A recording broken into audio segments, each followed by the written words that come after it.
So day 3 or 4, can't remember which one, but I'm back on it today, and I don't know where I got up to, but I had one of the exhaust studs on the engine that I bought was stuck fast, and I tried everything I could with it, absolutely everything I could with my rudimentary tools, no power tools or anything. And somebody at a garage recommended me that I call up a guy called Heads Arrows, or his company, and he deals with just things that are stuck fast. So he's just come round and he's collected my engine, and he's going to take it back to his workshop in Bradford and hopefully get this, well, he will get it unstuck. He'll have to drill it out basically, which is going to cost me 30 quid, so it's a bit annoying really. Another expense, but you know, I should be used to it by now, shouldn't I really? So in the meantime, I'm going to drop the old engine. Just got some slats here. I'll clear this and this cardboard and sit it on here. And then he said it should just take a couple of hours and he'll come and deliver it back to me. So that's good. So yeah, by the end of today, I should have the new engine in. I don't know if I'll be able to be at the point where I can start it up, but I do have everything I need. I had a delivery from Motorworks this morning as well. So I've got 4 new exhaust studs with some brass nuts to go on the end, and I bought some, on the advice of somebody, some copper slip as well, so I'll be coating those in copper slip before I put them in, which means if I have to get them back out again it won't be too problematic. I've got some new hose, some new fuel hose, because the other one looks like it was leaking, plenty of that, so maybe I can sell some on afterwards. Some new coolant and some gaskets for the exhaust. So yeah, I've got everything I need to complete the job, just need to wait for the old engine to come back with the stud removed, and then yeah, I guess I'll put the new engine in, connect everything up that needs connecting. I won't be, you know, bother with the fairings or anything. I probably won't even put the subframe back on yet, but just connect it up and put some some oil in and put the tank back on and just start it up and see if it starts up, see if it works, you know. And all being well, if it works and starts up, then I'll completely reassemble the bike and bob the sprocket on, bob the chain back on, and I should be back on the road this evening, hopefully.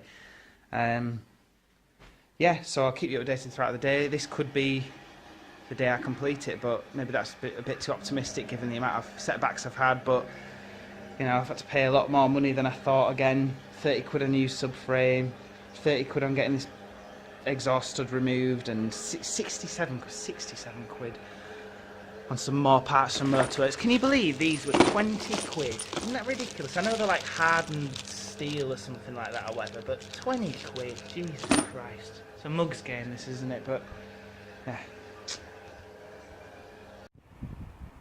Well, there she is. I just got the engine out. I'm pretty happy with myself. Now, I didn't take the carbs out, but I just loosened them. See, they're just sat there loose, aren't they, really? Just make sure I put any water on them. They're loose there, and then loosened them there. So I crawled underneath the bike and finally took this. So yeah, I took that out. That was difficult to take out because there's no clearance, no room to get in here or there, so I had to jam a spanner in there to keep the nut in its place, and then use the massive Allen key on here with a mole grip attached to the end and spun it round, and eventually I got that out. Then I'd put a little bar in here to keep the alignment of things, which is all out obviously now because you can see that's a swing arm there connecting to the frame. It was this bolt, this thing actually, that came with the BMW toolkit. It's lighter than I thought. I was pretty scared of it, to be honest, like, but I'd seen somebody else do it before, and you just basically wedge yourself underneath here and cradle the engine and push it up, and then I took the top bolt out. Can you see it? Yeah, there we go. And then got it on my lap, and then got it into the front room. A little bit more coolant and various things came out. So now, yeah, I can just prep everything, get everything ready for the other engine to come back. The sun's out, which is nice. And yeah, it's looking positive.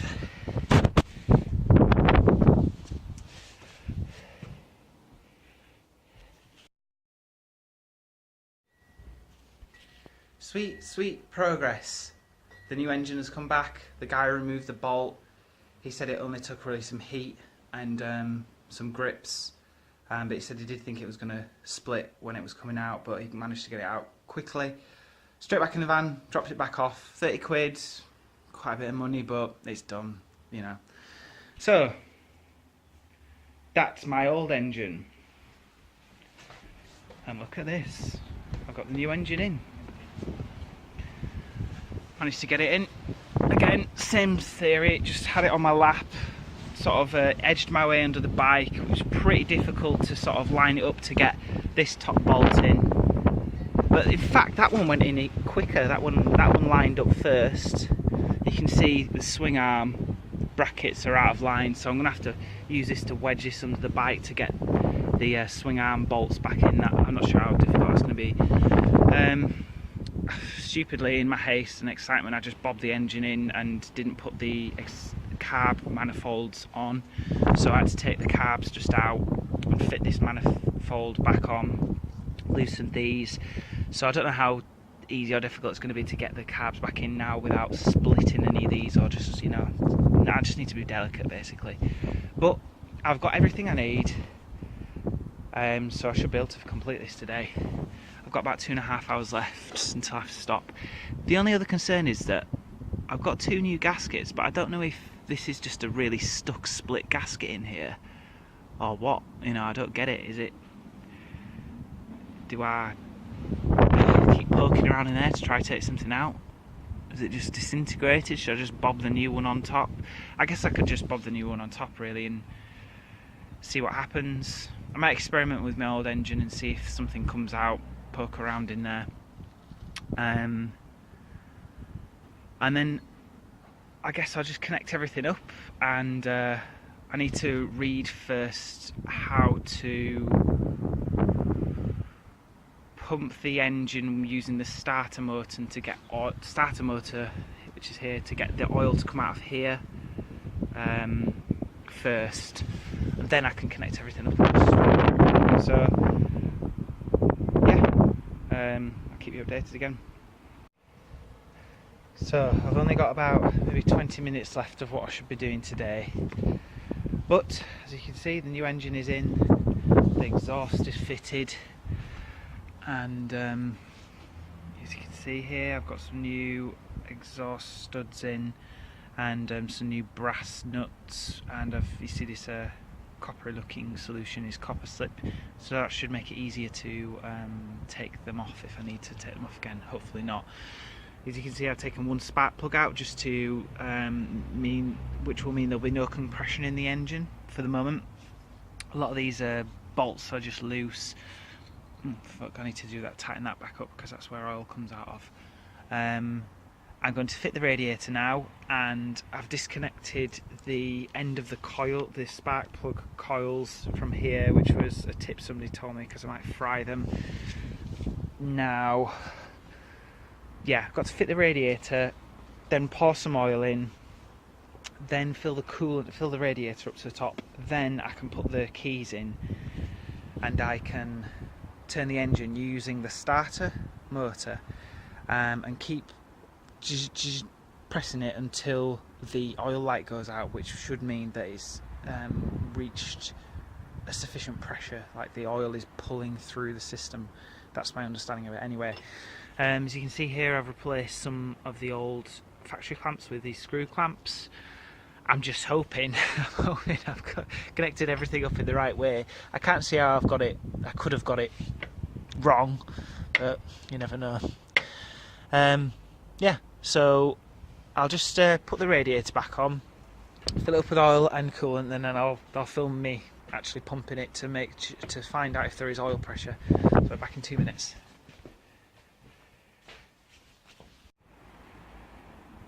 So I'm going to finish for the day, but before, I'm going to try see if I can get oil pressure in the engine, just check that some of it works at least and that the oil's going round. I've taken one spark plug out, and I filled a fair amount, put a fair amount of oil in there. I can see it, you know, just sort of underneath here, and I've put 1 litre of motorcycle coolant in, but there was also quite a lot left in there still, so I hope that's enough.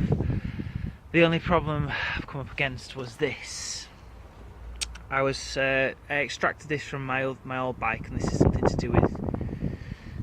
to do with cycling the coolant round the engine, and as I was putting this in, it broke off, which is really annoying. But luckily my bodge screwdriver gets in the middle and can take it out, so I've just popped it on there so coolant doesn't come flying out now. Put that on there, hopefully that, try connect that, and then I'm gonna give it a go now, so 1 second.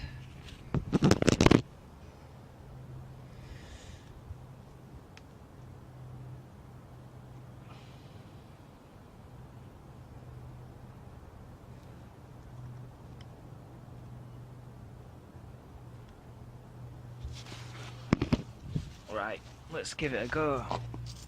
Yeah, that's the bit that broke off, so I'm gonna have to buy a new one of them. I think it's like the little pressure valve that tells the engine when to let more coolant in or something. So, connected the battery up. Pretty sure everything's all connected up properly. Let's see. Ugh, God, the light comes on. That doesn't sound good. Oh, the fan comes on. Bonkers. Turn my indicator off. Don't know why the fans come on. Off, on. Okay, I'm pressing the ignition and nothing's happening at all.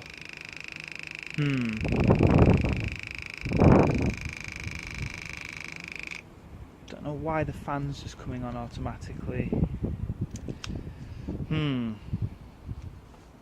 Let's think. There's obviously power going to the fan, but there's not power going to the engine. Okay, I'm gonna have to try to work this out. So I'm pretty excited it's suddenly jumped into action. It's done something. It is connecting. Maybe something wasn't quite connecting with the electrics, so the starter motor is working. So we'll pump it a bit more. Ah, no, it's not working. It's really weird. Ah, it's because I've not turned it on.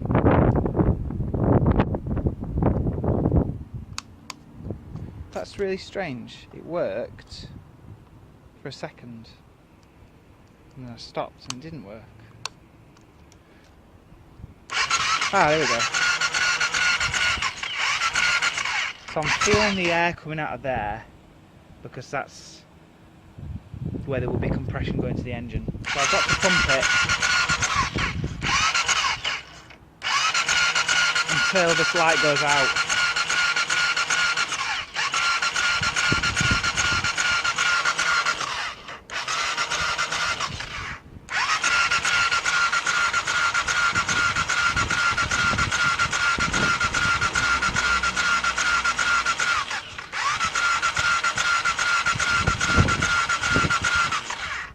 Doesn't appear to be going out.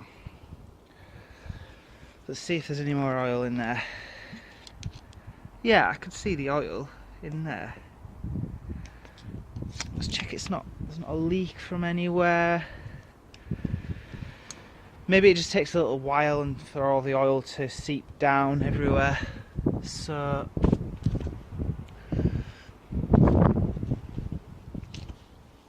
this looks good, looks fine, looks okay. Nothing coming out the bottom. Nothing seems to be coming out of any joints. That's positive.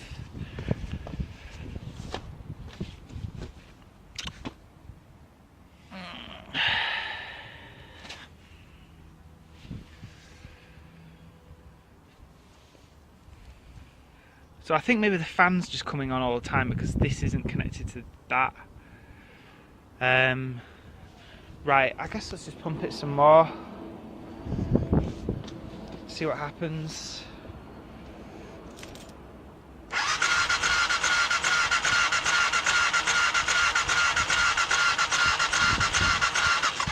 So it's basically turning the engine.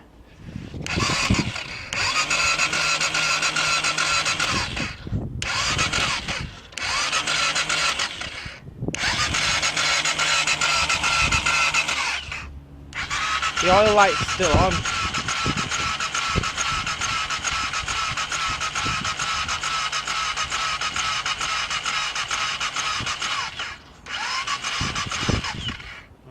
Maybe give this starter motor a rest. Don't want to burn it out. See, the fan's on for some reason. See, another thing I'm not too happy about is when I refit the carbs, I don't know if you can see in there, it's difficult to see. The connecting from here to here is really good, but the connection from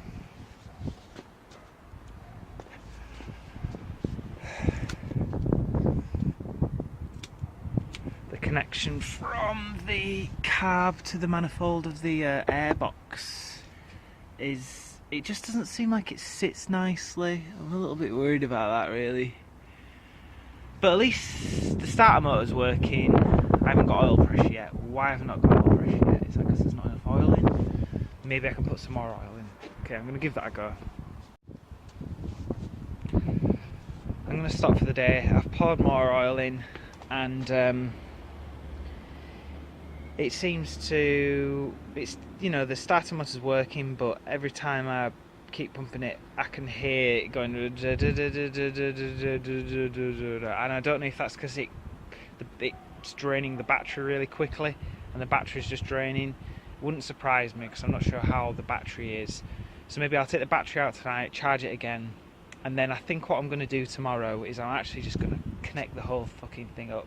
I'll just put the gas tank on, connect the fuel line, and go for it, and just see if it starts up. Because I don't know, this light's not going out. I don't know why. I might ask the guys on f650 tonight to see what they say. But it's made really good progress today. I've got the old engine out and I put the new engine in, and I've got everything connected. The only annoying thing is I need to buy another one of these little frigging things, Let's just see if I can push that on there. The fan just seems to be on constantly for some reason. I don't understand. It can't gauge how warm it is for some reason. Maybe there's not enough coolant in there or something like that.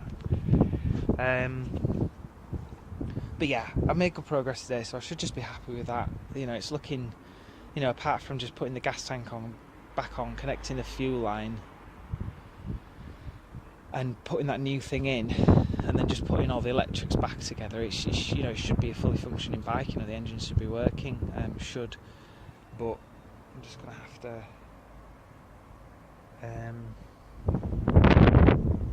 figure out. There's always something wrong, isn't there? But I've got very far. Not happy with the way that the carb manifolds are sitting, but we'll see. Yeah, I need to rest now anyway, because I've got a gig later. So it's looking pretty good.